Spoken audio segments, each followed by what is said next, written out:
Assalamualaikum warahmatullahi wabarakatuh. Kita berada di kantor saya, Dinas Komunikasi Informatika dan Statistik Provinsi Gorontalo. Mungkin sekilas teman-teman sekalian bertanya-tanya, kenapa di provinsi itu ataupun di kabupaten kota ada kantor BPS, kenapa juga ada dinas yang menangani statistik.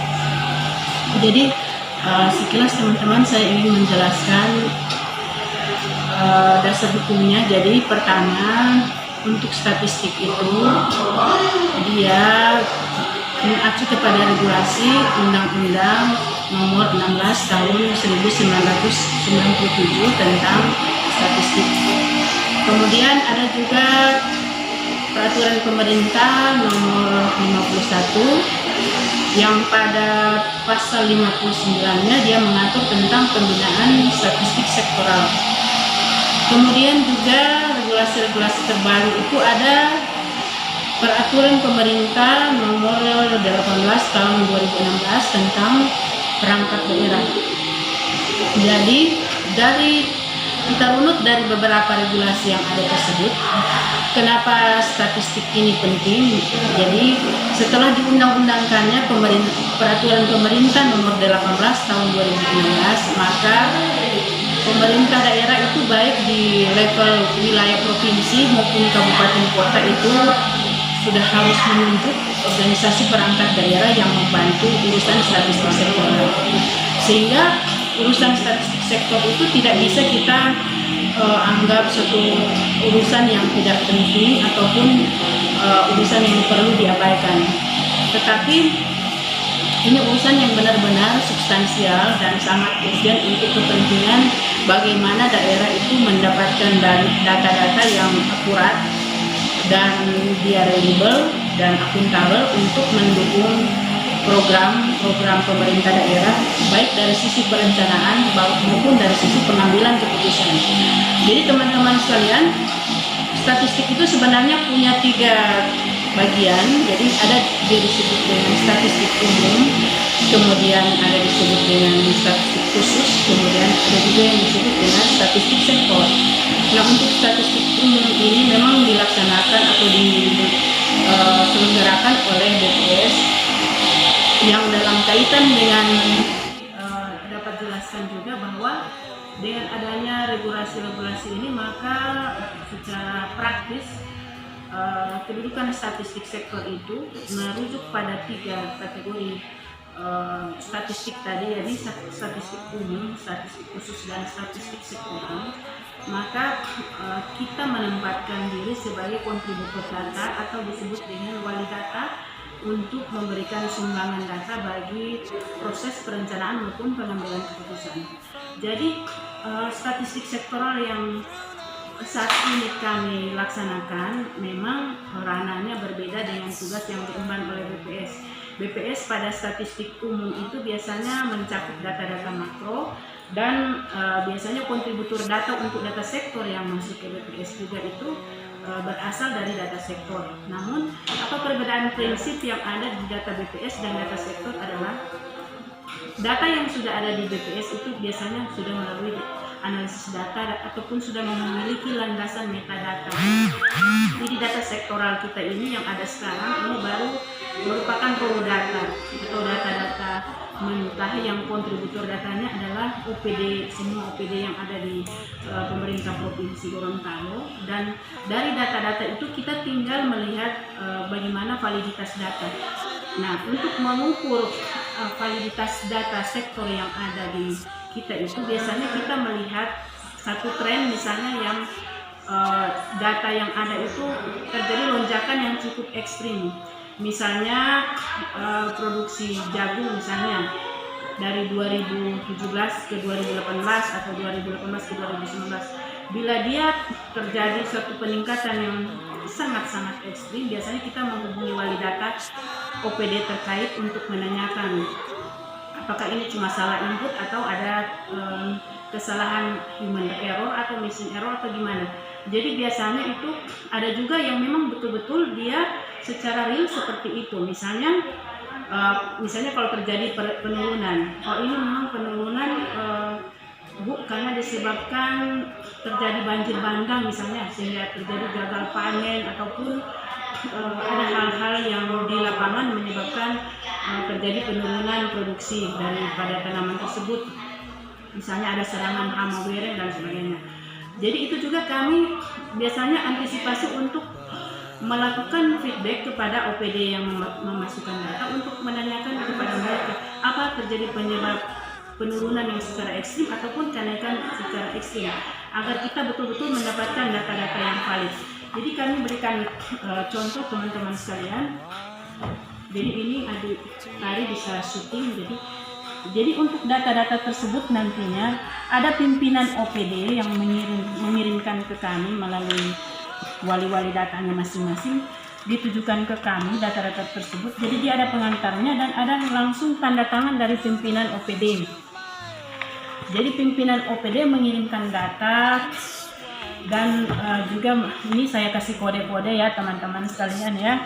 Ini ada beberapa kode dari dinas-dinas mana yang sudah masuk. Saya kasih kode begini agar saya juga tahu kalau dia masih merah kodenya ini berarti ada yang harus kita feedback balik kepada mereka, kenapa tidak ada kesesuaian antara data kemarin dan data yang dimasukkan sekarang.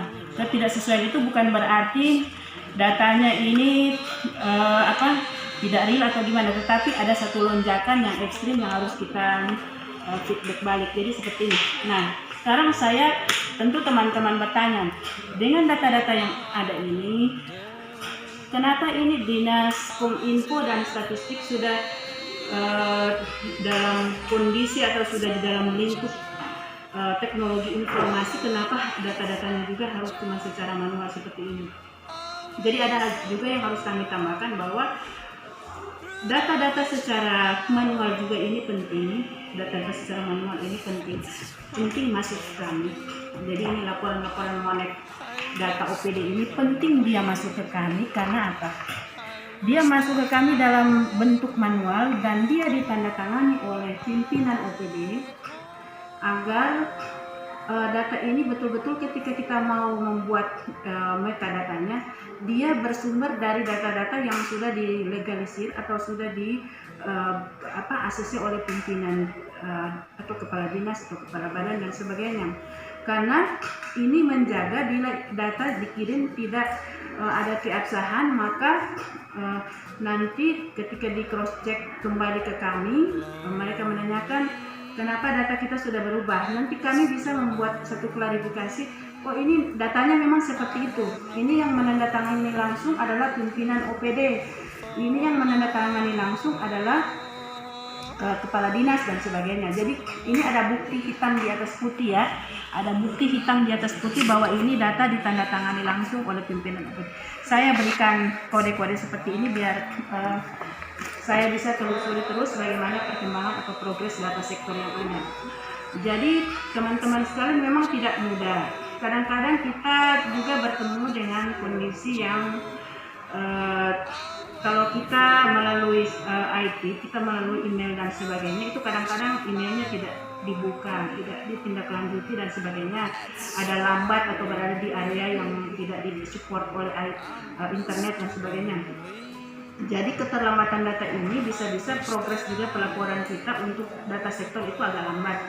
Jadi kami membuat alternatif, selain kami mendapatkan data secara secara manual atau secara IT, kami juga harus mendapatkan data mentah atau raw datanya yang sudah, dan ini juga sesuai dengan apa yang menjadi pembinaan dari statistik sektoral dari BPS untuk kita mendapatkan raw data seperti ini. Jadi BPS itu sebenarnya sebagai pembina statistik sektor. Jadi kita sebagai kontributor data juga harus punya kesiapan di mana data-data yang ada itu kita lengkapi dengan file-file atau dokumen-dokumen yang ada. Jadi teman-teman sekalian, sekarang saya merujuk ke bagaimana data yang ada, ke statistik sektor yang ada itu tidak bias, tidak hilang kemana-mana. Karena ini mungkin bukan di tempat kita tapi di tempat lain. Terkadang orang bertanya mana data statistik yang ada. Ketika yang bersangkutan pindah, jadi kami kemarin itu bertemu dengan teman-teman juga dari daerah lain, itu ada contoh-contoh real pada pertemuan nasional itu disampaikan. Terkadang ada data yang ketika ditanya orangnya sudah mutasi, itu dia bawa semua, dia bawa flash disk semua, dia bawa laptop, jadi isi laptop, hard disk apa semua itu file-file yang ada dia bawa semua, dia tidak sisakan. Jadi susah untuk menelusuri kemana data itu. Terkadang juga ada orang mendatangi tempat data itu, dia datang dari tempat dia sumber data, dia datang untuk menanyakan mana data saya tahun. Jadi kita juga malah heran, berarti tidak punya data yang disimpan dengan baik, tidak punya portal data. Jadi memang yang kami harapkan ke depan dari sisi wali-wali data sebagai penyedia data, sebagai kontributor data, untuk selain mereka bekerja secara manual seperti ini, mereka memanfaatkan teknologi informasi. Kalau bisa portal data juga itu dilengkapi juga dengan server data. Jadi bukan hanya ke unit pengelola datanya, bukan hanya ke UPD-nya, tetapi bukan hanya dilaksanakan secara manual, tetapi mereka itu punya server atau portal data. Ketika dia sudah masuk di server data, maka tidak bisa ngapa-ngapain. Orang pindah kemana, mutasi kemana, sudah ada di server datanya. Itu datanya betul-betul sudah lengkap. Jadi tidak ada lagi yang salah-salah. Bisa dicek kalau kita mau, mungkin dalam bentuk interoperabilitas kita mau bangun lagi metadatanya, kita tinggal cek di server itu, ini sudah siap data yang kita mau bikin metadata, sudah siap. Tidak lagi kita kasak-kusuk cari kemana-mana, mana data ini, mana data, sudah siap.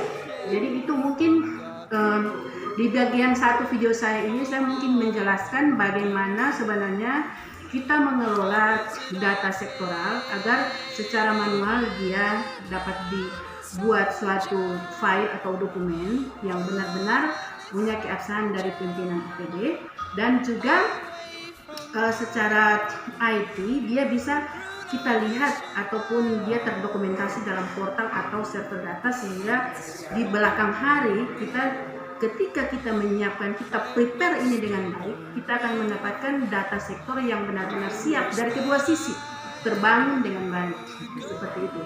Jadi teman-teman sekalian, kita akan lanjut videonya dengan video-video berikutnya tentang bagaimana kita mengelola dan mengembangkan data sektor yang betul-betul menjadi satu data yang dibutuhkan dan hadir dengan data yang berkualitas.